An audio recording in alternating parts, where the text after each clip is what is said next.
Şun erkek yiğitler için. Adı şu aydım ayda. Oğlanlar başladı. Erkek tek borgun, yok kurcak tek olmalı. Abbalın elindeki oyuncak tek olmalı. Hop. Abbal itinin sesi tesir etmez mertlere. Boyun elme takdira, kadri gütler mert yürü. Gurrayda erkekler.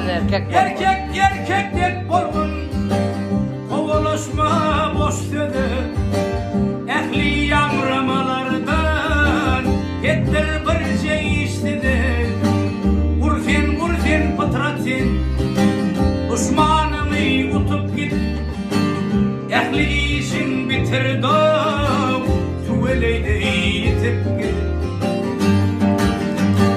Erkek tek borgun, hakikata mail vur. Doğruladım burunla, can vermene tayin vur. Anamdan dönenimden, ömrümden dönün yaşı.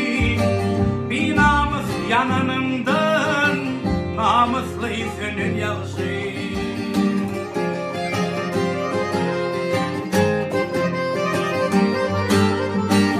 Mar işin bitirin.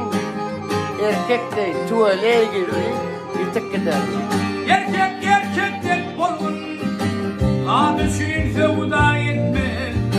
Bayrak kazanmak için erkeği feda etme.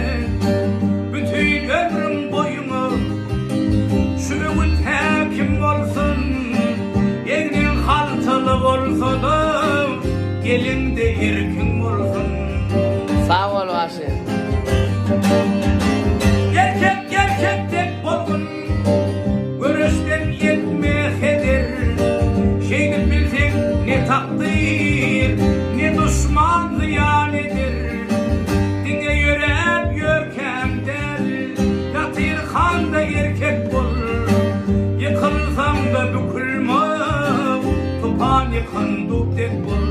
Hop. Yıkılsam da bükülme, topan yıkındık tek bol. Yıkılsam da bükülme, topan yıkındık tek bol. Kerim kurban efendim. Esselamu aleyküm ve rahmetullahi ve berekatuhu. Para atsan, versan. Bunlar sunuma da olanları. Biz ismen, güçlü söylever. Gelecek Türkmenistan'ı yönetecek olanlar. Hem mezemiz biri. Nesip olsa hem işlerimizi bitirir. Türkmenistan'ın sütunları biz nesip olsa. Biz vatanımız için işlersen, hizmetem ederiz. Hem mezat normal. Allah azan 5 gün yalancıda hemmemizin ağırayımız bilindesin. Bazı yerimizden uçmak için. Selamun aleyküm.